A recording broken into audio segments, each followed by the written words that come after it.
Back-to-back first alert weather days. We got a lot to talk about, friends. Hi, everybody. I'm meteorologist Matt Chambers. Today, it's about the flood risk ramping up and a chance of some severe thunderstorms as well. Now, Saturday, no threat of severe weather, but another round of soaking rain, which means flooding concerns obviously continue. Let me give you an update on the threat level for severe thunderstorms today. The real bullseye is to our south, but it's close. All right, so most of us around metropolitan St. Louis in a level 1 to 2. We're looking at mainly a hail threat, and even that looks fairly low end at this point, but the increasing numbers to the south mean an increasing chance of some strong to severe thunderstorms. Reynolds and Iron counties down to Farmington, St. Genevieve, Sparta, back towards Mount Vernon and Nashville. You might even see an isolated tornado or some destructive wind if the atmosphere can destabilize enough down there. The timing here for that severe threat is 3 to 10 p.m., focused in the metro between about 4 and 8 p.m. Again, hail primarily around the metro, but the potential for some tornadoes down to the south. And in the background of all of this, that threat for flooding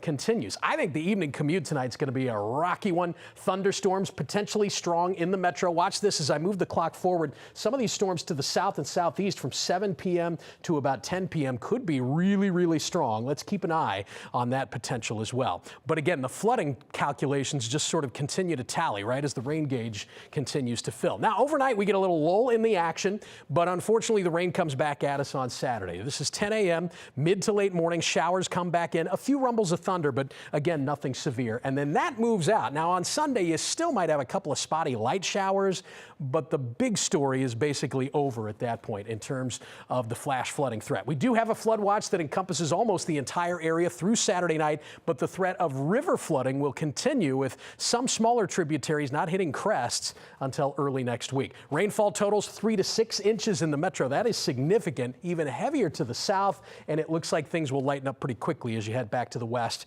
and to the northwest. So again, first alert weather day today and tomorrow. 53, chilly on Saturday, kind of a raw day with breezy conditions. 52 and just spotty light rain on Sunday.